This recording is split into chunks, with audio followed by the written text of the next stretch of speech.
stradale nella notte a Bassano del Grappa, a perdere la vita un 42enne di Marostica, fatale un sorpasso e lo schianto con l'auto contro la recinzione di un vivaio. E paura ieri sera lungo la Romea quando uno degli operai che lavora nel cantiere stradale è stato travolto da un'auto. Qualche ora prima qualcuno segnalava sui social scarsa visibilità. Maltempo in Friuli Venezia Giulia, a Cormons nel Goriziano, colata di fango travolge 3 case, persona estratta viva, morto un 32enne intervenuto per aiutare un'anziana ancora dispersa. E la pioggia delle scorse ore ha fatto crollare parte dei soffitti ed ha allagato la sede del Comitato Italiano Paralimpico allo stadio Euganeo. L'ha scoperta questa mattina al momento dell'apertura degli uffici. Vicenza si getta nel Bacchiglione per evitare il controllo della polizia locale. Pusher arrestato, recuperato un sacchetto con oltre 1 etto di cocaina sul mercato, avrebbe fruttato 16.000 euro.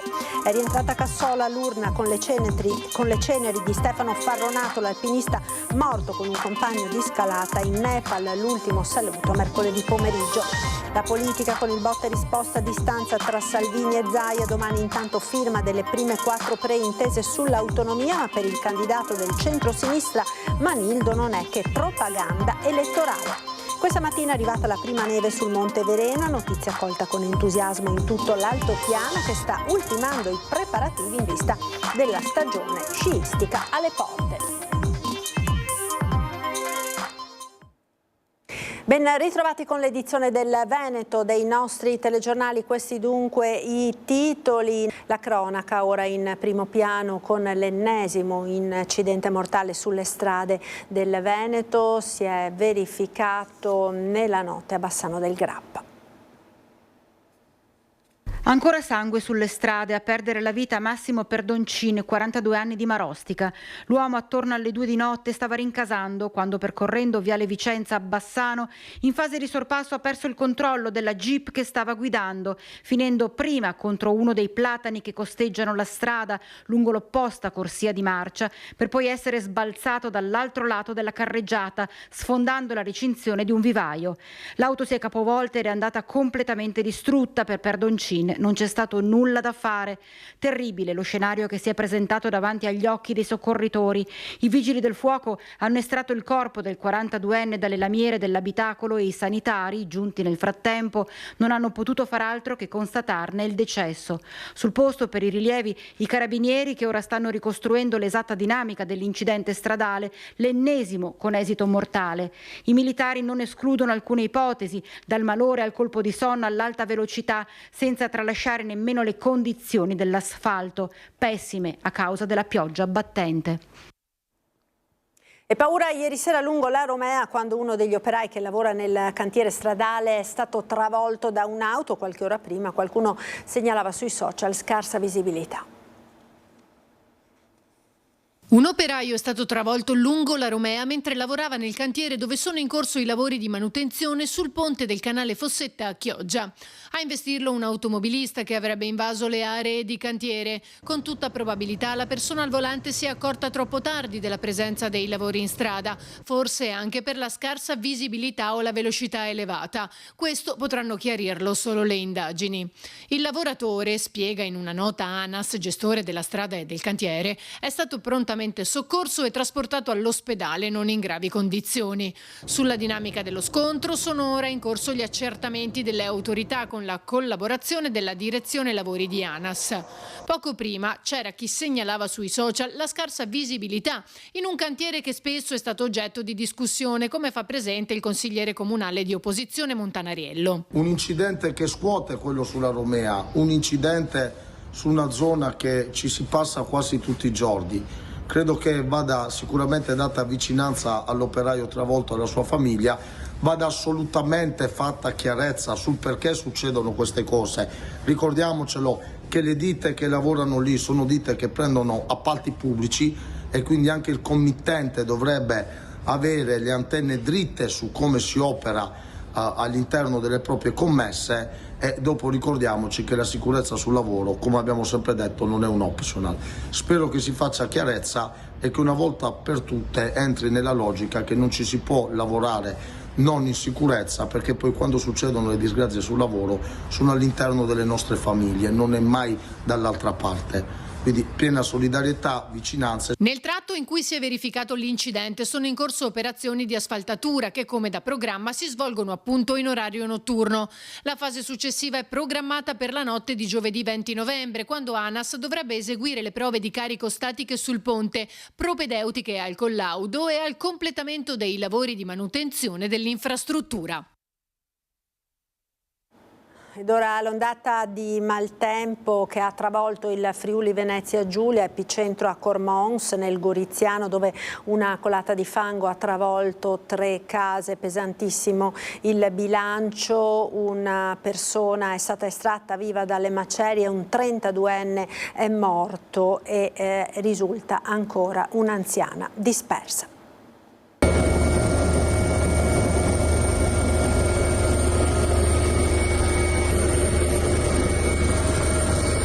Una violenta ondata di maltempo ha causato il disastro nella notte. Una frana di fango ha travolto 3 abitazioni a Brazzano, frazione di Cormons. I soccorritori sono impegnati in una corsa contro il tempo. Una persona è stata estratta viva dalle macerie dai vigili del fuoco e volontari della protezione civile, ricoverata all'ospedale di Udine con una frattura alla gamba. Non ce l'ha fatta il 32enne Quirino Kunert, ritrovato sotto le macerie senza vita intorno alle 17:30 dalle squadre di soccorso. Ancora dispersa l'83enne Guerina Scoccai. È rimasto in pigiama, Cesani, tutto ha perso. Ha perso tutto quanto? La casa distrutta, demolita al suolo. Mobilitati i vigili del fuoco da tutta la regione, dal Veneto, con squadre Urban Search and Rescue, cinofili e mezzi di movimento terra per la ricerca sotto le macerie. Purtroppo penso che ormai è povero, perché ha tentato di sollevare la signora anziana, no? Certo. È rimasto purtroppo sotto. A Cormons sono caduti 152 mm di acqua in sole 6 ore. Il locale stellato di Vencò è stato invaso dalle acque del fiume Iudrio. La chef Klugman ha lanciato un appello drammatico per i soccorsi, ma la strada era interdetta per un'altra frana, cosa che ha tardato l'intervento della protezione civile. Disgrazia questa che è. Ormai la mia casa è andata. Ho avuto paura? Io ero a lavoro, sono stato chiamato per andare a prendere il cane che la mia vicina ha subito intervenuto. La regione in ginocchio, i fiumi Iudrio, Corno e Torre sono esondati in più punti. A Versa, nel Goriziano, i vigili del fuoco hanno recuperato persone dai tetti delle case con elicotteri e gommoni, con circa 300 sfollati nella sola mattinata, prima dell'ordinanza firmata dal sindaco Felcaro di sgombrare ogni abitazione. Saremo assolutamente precisi nel valutare quelle che saranno le necessità e in base a quello agiremo, ci muoveremo in concerto con la protezione civile e con i vigili del fuoco. Gli scantinati dell'ospedale di Palmanova sono rimasti sommersi, i pazienti del reparto dialisi sono stati trasferiti, il CUP chiuso per tutta la mattina prima del ritorno alla normalità. La strada regionale 56 tra Cormons e San Giovanni al Natisone è rimasta interdetta con la chiusura del ponte tra Medea e Chiopris. Siccome l'area è ampia, a sottoscrivere il decreto, quindi firmeremo un decreto di emergenza regionale e chiederemo la mobilitazione nazionale per consentirci di avere maggiori forze nel ripristino di pulizie, sistemazioni e interventi che sono necessari, perché l'acqua è stata importante. Soltanto nelle prime 6 ore in quest'area colpita sono cadute oltre 150 mm di pioggia. L'ondata di maltempo ha colpito in particolare le ex province di Udine e Gorizia, con centinaia di richieste di intervento ai vigili del fuoco messe in coda, e l'assessore competente Riccardi che ha prolungato fino alla giornata di mercoledì l'allerta meteo, che sarà arancione nelle zone maggiormente colpite.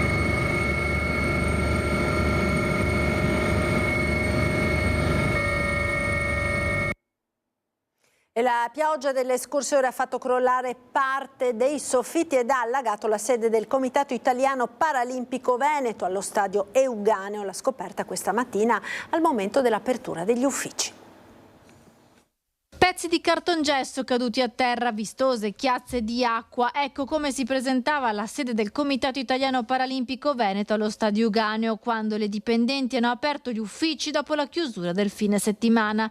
Le piogge delle scorse ore hanno provocato il crollo del soffitto e allagato i pavimenti delle stanze che si trovano sotto la curva nord dello stadio.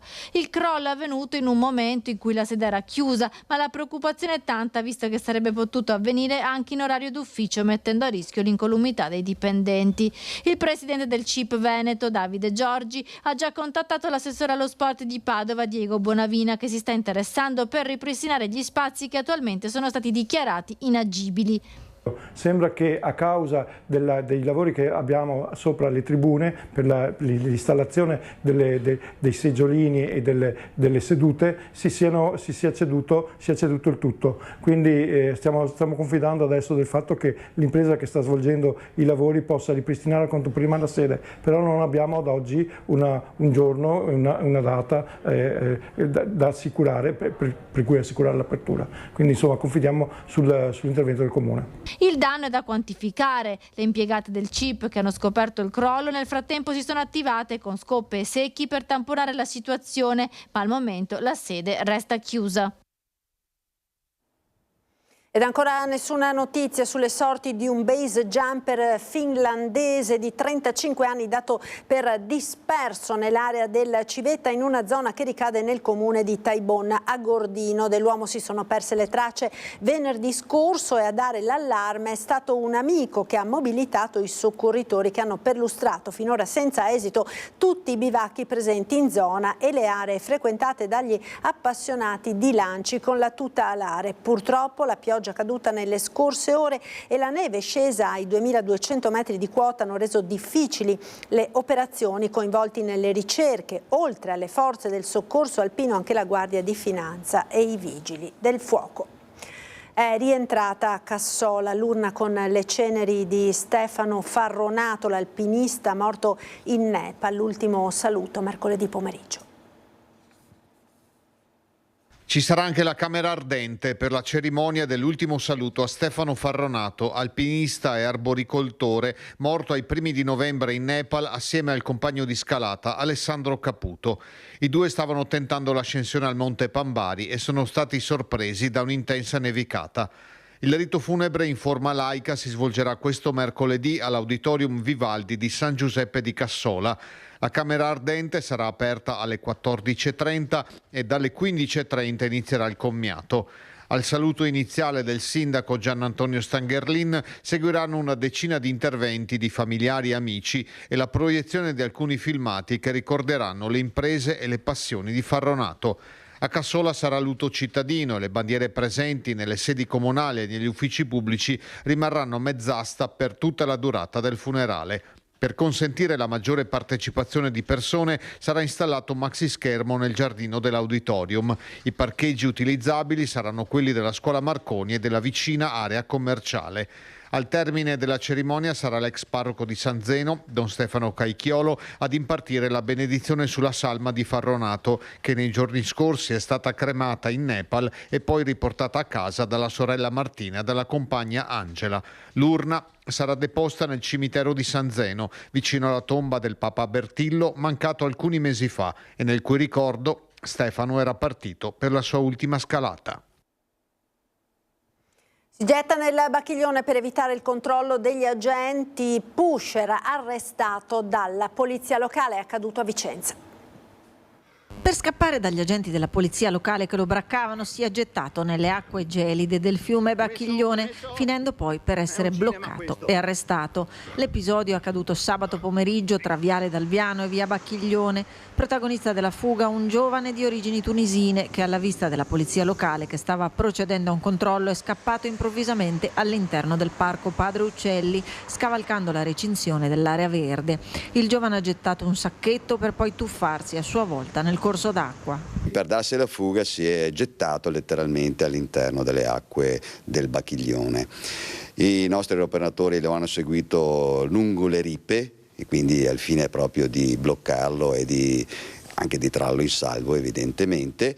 Lo hanno sollevato e hanno recuperato anche la sostanza stupefacente che praticamente era circa un etto di cocaina pura, e per un 350 dosi e per un per una somma circa per un valore di circa 18.000 euro. Il soggetto era pericoloso, aveva già ricevuto un ammonimento per codice rosso da parte del signor Questore, quindi diciamo che è stato un intervento molto importante per il quale il soggetto è prevenuto, è stato poi sottoposto all'arresto. Gli agenti sono riusciti a recuperare il sacchetto lanciato dal giovane che conteneva più di 100 grammi di cocaina. Una parte era suddivisa in 100 dosi pronte per essere vendute, mentre l'altra parte era ancora in sasso e di purezza particolarmente elevata, come rilevato dalle analisi. Era droga non destinata a Campomarzo, ad acquirenti in stato di povertà, era cocaina purissima, quindi destinata a persone che se la potevano permettere. E questo è un tema che ci interroga tutti, perché fin tanto che ci sarà chi compra la droga e magari sono persone rispettabilissime e che vivono in città, altrettanto ci sarà chi la vende. Quindi da questo punto di vista serve la repressione durissima nei confronti di chi spaccia, serve anche un'attività di prevenzione, serve anche che non ci siano più acquirenti in città, non ci sia più chi alimenta il mercato della droga. Per il giovane è scattato l'arresto in carcere per detenzione a fini di spaccio e resistenza pubblico ufficiale. Ed ora la vicenda del capotreno aggredito e poi denunciato da una persona estranea ai fatti. Sono passati oltre 10 anni di iter giudiziario e nessun rimborso per le spese legali. I sindacati indicano una raccolta fondi. Siamo costretti a lanciare noi una raccolta fondi perché le istituzioni non ci hanno dato una mano e perché l'azienda non ha deciso di supportare le spese legali a fronte di una vicenda che è avvenuta durante l'orario di lavoro. Un piccolo presidio con tanto di volantinaggio per chiedere supporto al capotreno protagonista, suo malgrado, di una vicenda giudiziaria che lo attanaglia da ormai oltre un decennio. L'uomo era stato aggredito e poi denunciato da un passeggero estraneo ai fatti. L'episodio risale al 12 novembre del 2014, quando il capotreno era stato avvisato dai colleghi di un passeggero sprovvisto di biglietto. Una volta raggiunto e chiesto di mettersi in regola con il biglietto, l'uomo sarebbe andato in escandescenza. L'episodio era degenerato dunque in un alterco. Siamo qua a lanciare una raccolta fondi con il suo sostegno perché dovrà coprire delle spese legali che sono una cifra importante, che si aggira su 15.000 euro. Dopo il silenzio, l'azione da parte dei sindacati per chiedere l'aiuto necessario a sostenere le spese legali. Abbiamo deciso coi colleghi di venire qua a volantinare e sensibilizzare anche i viaggiatori, perché questa è una persona riconosciuta e conosciuta dai suoi colleghi, ma anche dai viaggiatori con cui aveva un rapporto quotidiano. Ed ora la politica con il bot, risposta a distanza tra Salvini e Zaia. Domani intanto firma delle prime 4 preintese sulle materie non LEP con il ministro Calderoli a Venezia, ma per il candidato presidente del centro-sinistra Manildo non è che propaganda elettorale. E per Roberto Fico, candidato del fronte progressista in Campania, il governo vuole colpire il Sud. A me interessa che Luca Zaia prenda tantissimi voti, la Lega prenda tantissimi voti, da martedì prossimo Alberto Stefani sia in ufficio. Poi Zaia, per quello che ha fatto di grande in questi 15 anni, può assolutamente decidere cosa fare per i veneti, in Veneto o altrove. Dal veronese il leader leghista Matteo Salvini torna sul futuro del governatore uscente Luca Zaia, a cui nelle scorse ore aveva aperto la strada per Roma, ipotizzando una sua corsa alle supplettive per sostituire Alberto Stefani in Parlamento. Ma la reazione di Zaia non è stata forse quella sperata. Discussioni di fantasia, ha fatto sapere, preferendo dedicarsi, così ha detto, alla campagna elettorale per le regionali. Pronta la replica di Salvini. Insieme decideremo cosa fare, dove fare, ci sono tante possibilità. Se vorrà rimanere 5 anni a battagliare per il Veneto in Veneto, benissimo. Fronte autonomia, con la notizia della firma nelle prossime ore delle prime 4 preintese sulle materie LEP. Il ministro Roberto Calderoli sarà per questo a Venezia, quindi in Lombardia, Piemonte e Liguria. Non è la fine di un percorso, siamo però, quello dei prossimi giorni sarà un passaggio importante, perché mai Venezia e Roma si erano incontrate per firmare dei temi assolutamente concreti e reali, fra cui la sanità. Ospite del direttore di Media Nord-Est Luigi Bacciali a Focus, il candidato presidente del centrodestra Alberto Stefani, già presidente della commissione bicamerale per l'attuazione del federalismo, così ha spiegato questo passaggio. Ci sarà la preintesa su protezione civile, professioni, previdenza complementare e integrativa, che è fondamentale per il mondo del lavoro e anche per il mondo del lavoro pubblico, e una forte attenzione per quanto quanto riguarda il tema della tutela della salute con riferimento ai vincoli di spesa. Ci sarà quindi la possibilità di incidere maggiormente sui vincoli di spesa e quindi di spendere più liberamente le risorse per quanto riguarda le spese sanitarie. Un altro tassello sulla strada dell'autonomia differenziata, dice Stefani, ma per il suo sfidante del centro-sinistra Giovanni Manildo si tratta dell'ennesima operazione di propaganda.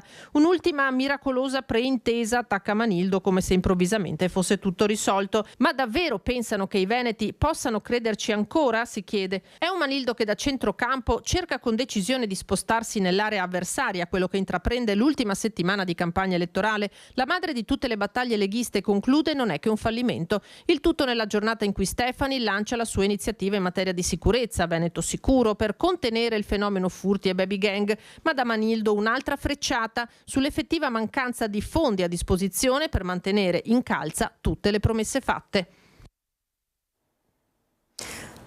Questa mattina è arrivata la prima neve sul Monte Verena, siamo sull'altopiano di Asiago, notizia colta con entusiasmo appunto in tutto l'altopiano che sta ultimando i preparativi in vista della stagione sciistica.